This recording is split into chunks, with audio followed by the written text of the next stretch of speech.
Hey, what's up there, YouTubers? It's me again, Brian, aka Gamer55551, and I am back with a My 2 Cent video for this week, for the week of August 10th to the 16th, 2025, where I take a look at a couple of stories that caught my attention and give you my thoughts and my opinion about them. And there are really only 3 stories I found this week that kind of caught my attention, including I want to give my thoughts on the demo that came out called The Adventures of Elliot, the Millennium Tales, if I'm saying the name correctly, an upcoming game from Square Enix. I've tried out the Switch 2 version, though. It's using, the whole HD 2D approach and everything.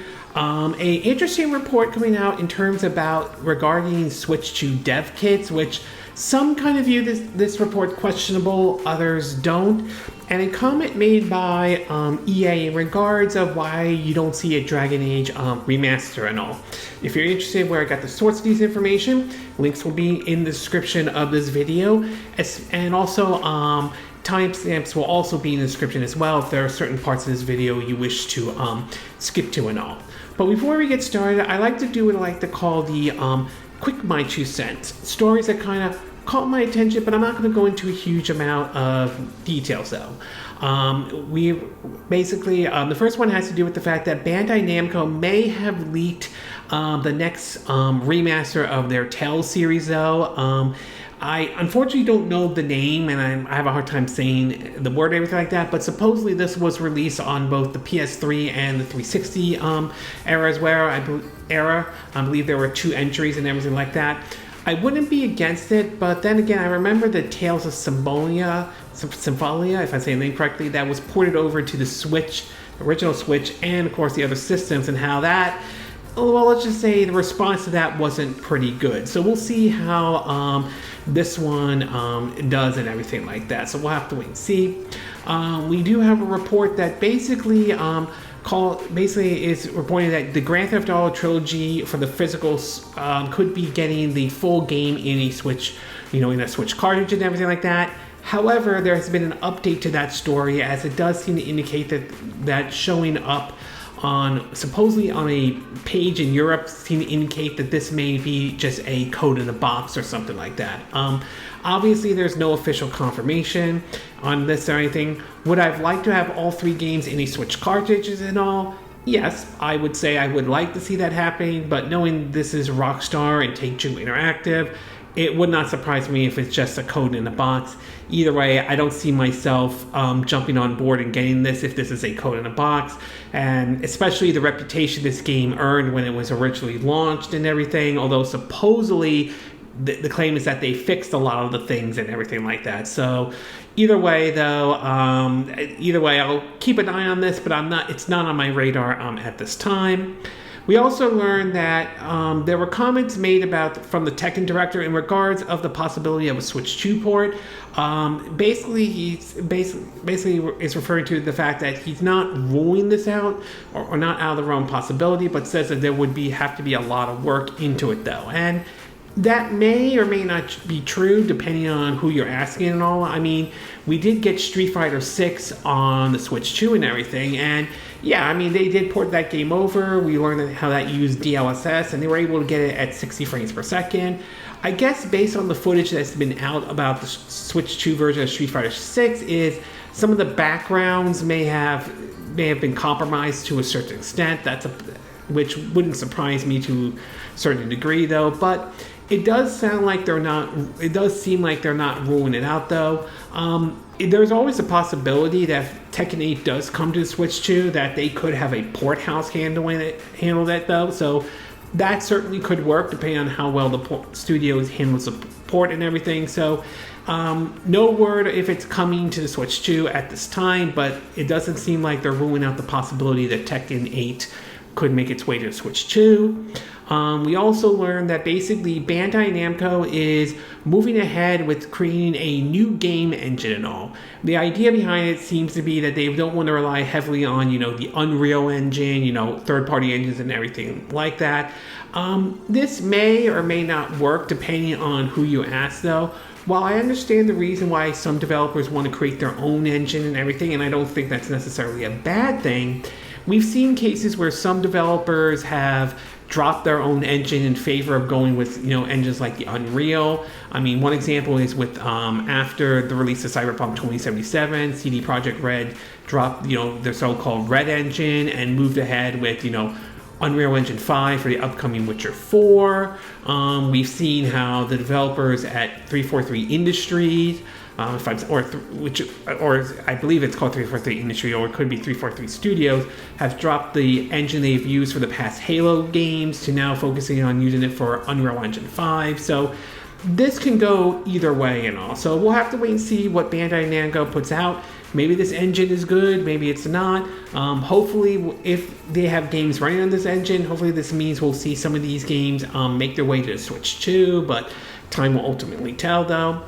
We also learned that Capcom will have a 90-minute presentation for a lot of their games from both the PS5, Xbox systems, and maybe the Switch 2 at the New York Comic Con in October. It remains to be seen what will be shown at this presentation though. Could be something new, could be updates of current games that have already been out, so time will ultimately tell on that one though. We also learned that basically the former boss, let's just say, at PlayStation is not convinced by the Xbox Game Pass model. He's basically not convinced on the whole idea of the Netflix of gaming and all. And I mean, that may or may not be true depending on your perspective. I can understand some concerns about Game Pass though, but on the other hand, I do think there are some advantages, such as the fact that I could try the game out before making a purchase and determine is it worth my time or money or everything like that. So I think there are advantages and disadvantages to this Netflix style of approach though, okay? Do I like Game Pass? Yes. Do I think there are still some issues that need to be ironed out? Absolutely. It's not 100% perfect by any stretch or any means. And last but not least, we have a report from that the former Blizzard president believes that Battlefield 6 will overtake the upcoming Call of Duty and could force Activision Blizzard to do a better job with the game and all. And that is a possibility. Now, I haven't tried out Battlefield 6 or anything, nor have I tried out the latest Call of Duty. I haven't really focused on those games or anything like that though, but I will say so far it seems to be that Call of Duty has been at the top, where Battlefield has kind of struggled over the years and everything like that though. I mean, there may have been some highs, but there's also been some lows as well. So far it seems the response for Battlefield 6 seemed to be pretty good, at least at this time, based on some of the responses come out.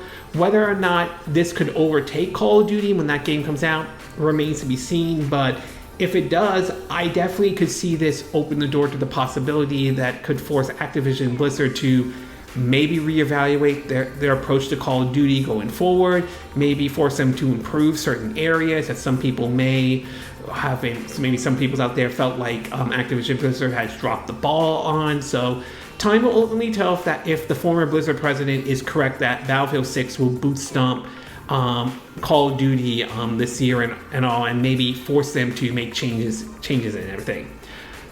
And in the movie and TV show part of the Quick My Two Cent, we do have a talk about the possibility of a season 3 of Daredevil Born Again. This has to do with the person who plays the Kingpin, Vince D'Onofrio, and this basically was in response to certain questions. As we know, the second season's coming. It remains to be seen if a third season is happening. So it does sound like we will probably get a third season, but time will ultimately tell if that is the case though.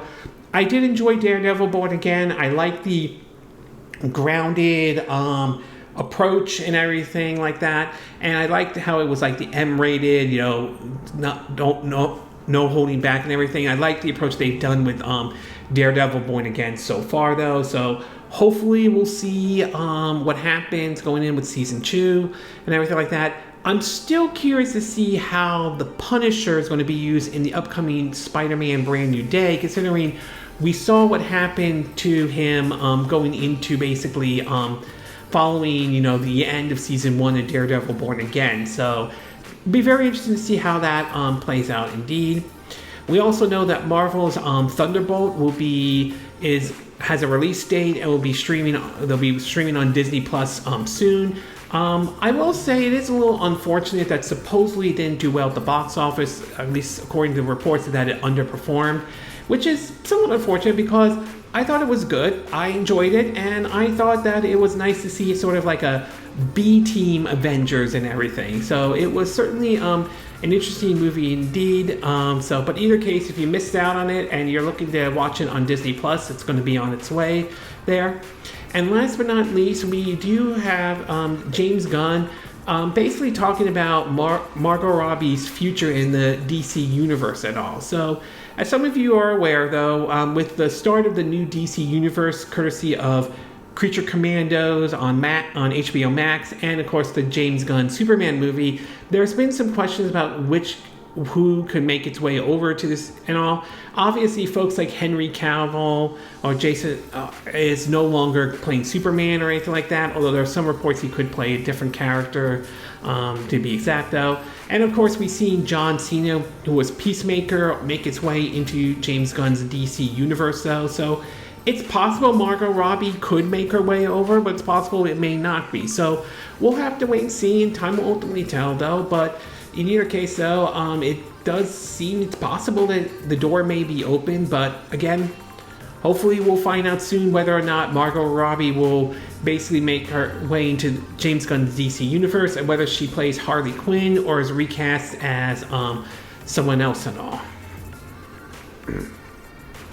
Okay, with the Quick My 2 Cent part now done, along with the movie and TV show part of the Quick My 2 Cent, we'll get started with our first story, and this one has to do with a comment made by a former developer at BioWare regarding the Dragon Age series, especially with the any possibility of a remaster or a remake or something. Now, BioWare lately has sort of been in kind of a not so great spot lately though. The studio that's been known to put out, games like the Mass Effect trilogy and the BioWare trilogy, and of course, the Dragon Age trilogy has sort of been not so great, not in the best spot. I believe 2017 saw the game Dragon Age Armada, and there were heavy criticisms about that game, ranging from the performance, frame rate, and everything. And while they did make some improvements, there has been sort of like it still has not sort of helped basically the company and all. And there's been some claims that one of the reasons why at the time EA was pushing for them to use the Frostbite engine, that was the engine used to power the Battlefield series, and some contributed that to one of the many problems Mass Effect Andromeda faced and everything. And then, of course, we had the Anthem situation where BioWare tried to focus on a live service game, and, well, that one didn't go over very well, to the point that there was an attempt to try to reboot the game, but EA decided to just don't even bother with that, and recently we're learning that they are pulling the plug on that game as well. And then, of course, Dragon Age Valguard came out, and the reviews, this one was, depending on who you asked, there were some who liked the game and some who hated it though. So it depends on who exactly you were asking that question to. Well, recently, one of the folks who worked at BioWare recently basically was talking about some of the stuff there, and including some of that is regarding, Dragon Age and why we have not seen a remastered. And some of this comes from being interviewed by a YouTuber by the name of Mr. Matt Play and all. So, according to an article from Insider Gaming, it reads that Mark Darrah departed BioWare in 2022 after spending 24 years rising through the ranks at the company. He saw some of the most popular games of certain eras go out the door at BioWare, including Mass Effect Quadrilogy and every Dragon Age game barred last year's Valguard. In a recent interview with Mr. Matt Play, Mark got on topic of a Dragon Age Trilogy remaster, not remake, in the veils of Mass Effect's Legendary Edition, explaining why it probably won't be a thing. Here's what he had to say. Quote, "I honestly think they should do it. I don't think they will, but I think they should do a remaster of the first three. One of the things we pitched at one point pretty soft was to retroly rebrand the first three games as they were a trilogy and call it the Championship Trilogy. maybe you do that as a first step. You take those 3 games and maybe Veilguard, you shine them up, you re-release them, probably remaster them, not a remake, see what happens, and then maybe go from there. He also highlighted the stark similarity between the state of the Mass Effect franchise and the Dragon Age franchise, but admits the latter is much harder to remaster than the former. Not only that, but there's no money coming from EA to support the idea.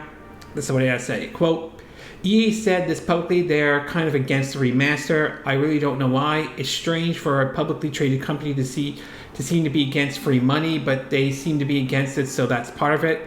The other problem is that Dragon Age is harder than Mass Effect to do.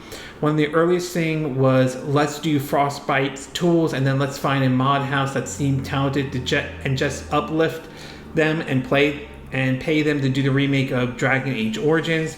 There was a lot of pitches around it. Is there a way we could bring Dragon Age Origins forward? The studio ruined their finances with themselves. I think to some degree EA's stance was, sure, go ahead and do it, but do it with the money you already have. We couldn't do it with the money that we already have because we're doing all these things. Now, I do think remakes can basically can be sort of a hit and miss. I'm not against the idea, but there have been some cases where not everybody is pleased with a remake. One example is we're seeing with the PS5, where there have been some criticisms of how Sony has focused maybe a little too much on remaking games, like release different versions of The Last of Us. That's one example. So there are some folks who are not pleased with this. But at the same time, I do think remakes may not be a bad thing, as it could help build interest to a franchise that some people may have forgotten and maybe open the door for a new entry and all. So to me, it could go either way, but I do think it is kind of ridiculous that EA is against the idea of doing a remaster, though. I mean, if Mass Effect Legendary Edition did very well for them, I think doing like a Dragon Age remaster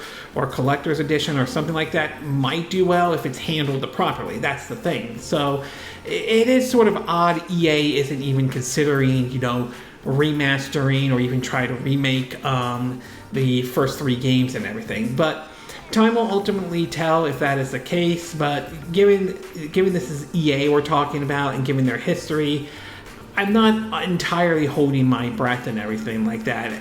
So it's a shame. I would like to see it though, but it does sound like it's unlikely that it's going to happen at all. So overall, would I have liked to see a Dragon Age remaster and everything? Yeah, I would. Will it happen?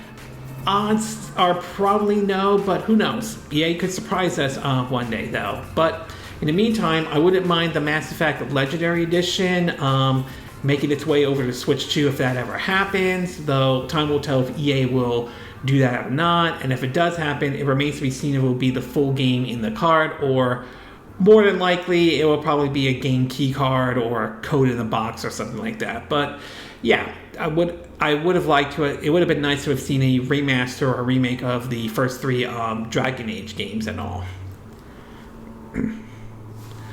Okay, we're going to take a quick break, and when we get back, we'll get to part 2. And this one has to do with a report coming out supposedly on suggestions or basically certain conditions that need to be made in order to get access to a Switch 2 development kit and all. So we'll take a quick break, and we will be right back.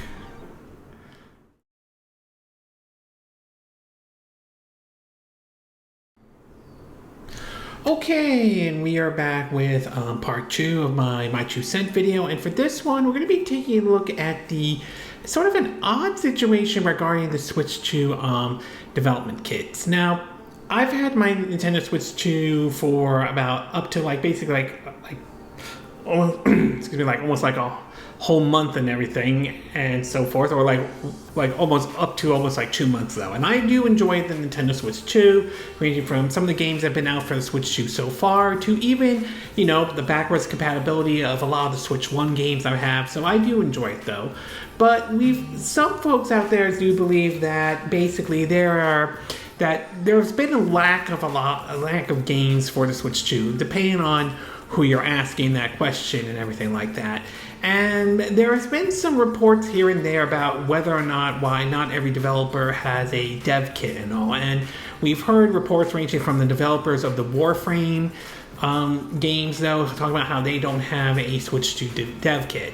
Well, recently a report came out and a video by YouTuber Drake81 that seemed to give us an idea why basically there may not be why there isn't a whole lot of developers who have access for a Switch 2 dev kit.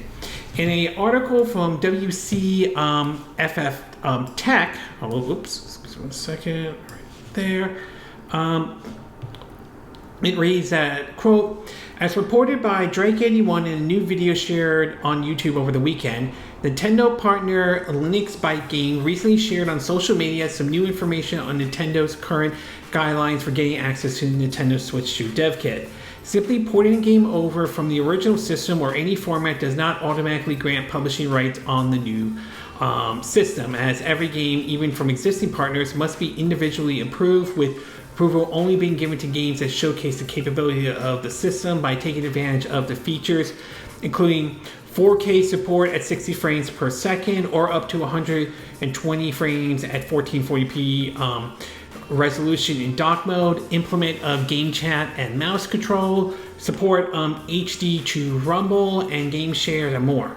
Besides being showcase of the system capability, any developer pitching a game must clearly outline how their title brings value to the platform by leveraging some of these features along with detailed release plans. So, besides revealing the above details regarding dev kits, Enix Byte Game also revealed that the Nintendo Switch 2 seemingly supports NVIDIA's DLSS 3.1. Although this version number nowadays doesn't mean a whole lot, given the different components of the upscaling, such as super resolution and frame generation, which are not necessarily supported at this time, it was being speculated the system used some lightweight version of NVIDIA's tech with no direct correspondence to the different versions of DLSS seen in countless PC games. So this sort of confirmation could be kind of interesting for a lot of reasons, although upscaling is not being used much, at least by first-party titles at all. So if this is true, if what Drake81 is saying, and I would say he has a good track record to some extent, though, or what this person is saying is true, it does give us an idea of why Nintendo may be putting some strict guidelines in terms of getting access to some of these development kits and all. Now, whether you agree with these guidelines or not, that's entirely up to you. Some might think this is the right move for Nintendo to do, others may not. But it's either way, it is sort of interesting that it seems as though that perhaps one of the reasons is that Nintendo doesn't want some of these dev kits to be popping up in studios that might, close down or bite the dust and then end up on like eBay or something like that. So there's always that possibility. And there are some out there who do not exactly believe the information this studio is putting out. Some feel like some of this information seems to be incorrect and all, whether you think that's true or not, or whether you think that raises red flags. However, that remains to be seen. And the fact that it's using, at least according to what this developer is saying, a version of DLSS 3.1 is kind of interesting indeed, if assuming this is correct, though, because there are some who believe that perhaps that while a lot of us speculated that the Switch 2 would utilize DLSS, many believe that it was going to be like maybe a sort of a custom-made version, one designed specifically for the Switch 2 and all. So it's kind of interesting indeed, though, and it'll be very, very interesting to see over the years whether the DLSS gets updated or not, though. We have seen, so far, I do believe, games like Street Fighter 6 and Cyberpunk 2077 do utilize the NVIDIA DLSS in the Switch 2, and I will say at the very least, the results seem to be very good. I mean, I'm very impressed with how Cyberpunk 2077 runs on the Switch 2, and it is kind of impressive to see Street Fighter 6 run, pretty well on the Switch, on the Switch 2, and also is kind of interesting indeed to see all this stuff, though. So, again, I don't know how 100% accurate this information is. I mean, some of it could be true, some of it may not be at all. But in either case, though, it does seem, at least according to what this article and what YouTuber Drake81 is saying, it does sound like there are some conditions that do have to be met in order to, get your hands on a Switch 2 development kit. It's also possible over time, though, Nintendo could change some of these policies and everything, and we could see more dev kits out there for those who want to bring their games to the Switch 2. That's a possibility, but for now, at least according to what this article is saying, it does sound like it's sort of like we're taking a cautious approach at the very least. So overall, assuming what this article is saying is true, it does appear that there are certain guidelines that developers will have to meet if they want to get their hands on a Switch 2 dev kit. What do you think? This is the right thing for Nintendo to do or the wrong thing for Nintendo to do? Obviously, that's going to come. Obviously, everyone's going to have a different view on that and all. Okay, we're going to take a quick break, and when we get back, we'll get to the third and final part. And this is, I want to give my thoughts on the Switch 2 demo of Square Enix's upcoming HD 2D game, The Adventures of Elliot, the Millennium Tales. So we'll take a quick break, and we will be right back.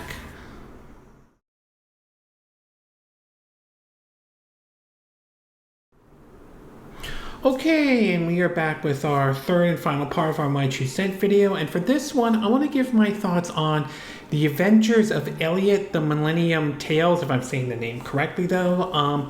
If you're interested in me playing the demo, though, I'll have a link in the description of this video, so when you watch this either on YouTube or Patreon, or you can click on the card that will appear up on this video as well.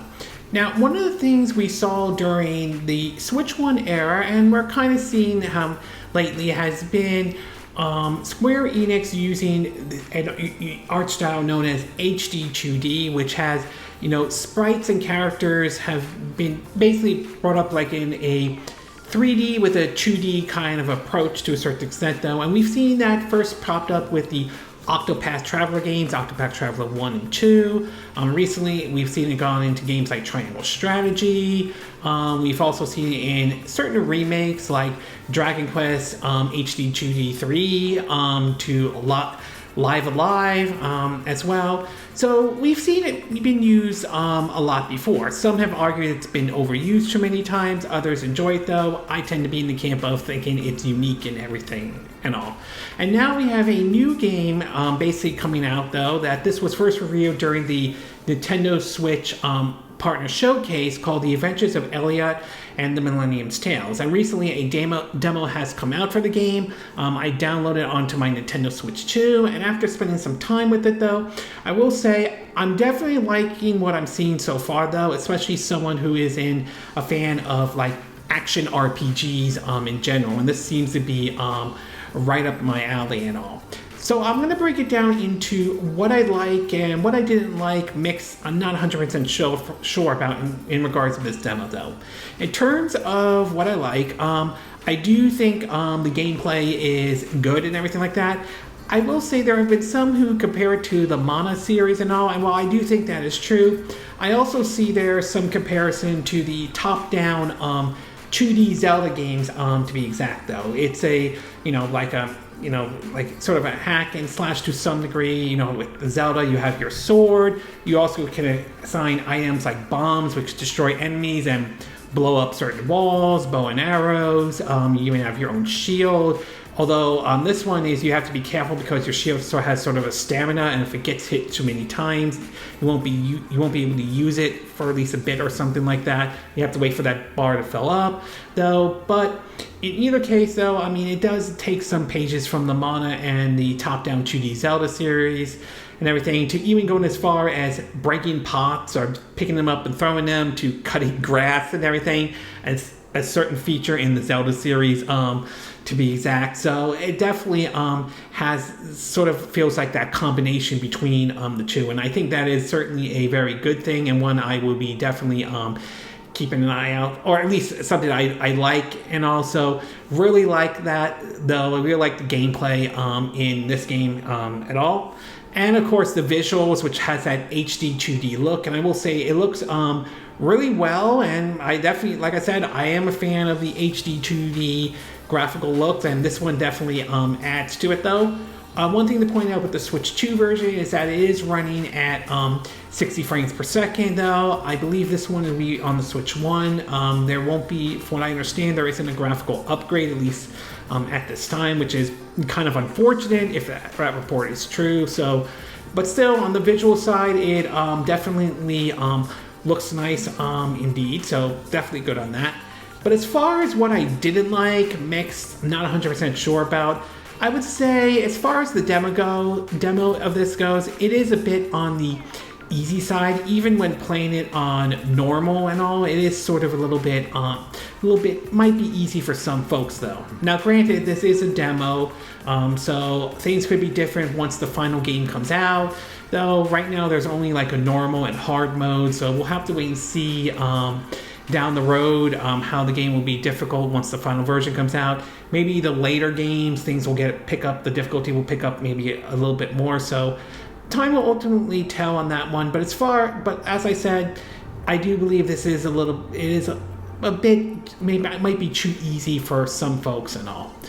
Overall, I would say I definitely am enjoying what I'm seeing with the adventures of Elliot, the Millennium's Tale and all. I think it is a good action RPG. Definitely see the inspiration from the Mana series and the top-down classic 2D Zelda games. You definitely can see that in this game and all. It is certainly one I will be keeping an eye out for, especially when it comes out, I believe, later this year and all, although I could be wrong with the release date and everything.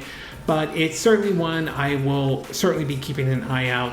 Indeed, I haven't completed the demo. I still want to try out maybe a bit more of it though, but I will say, as someone who likes HD 2D games and someone who does enjoy action RPGs, this one is definitely on my radar and all.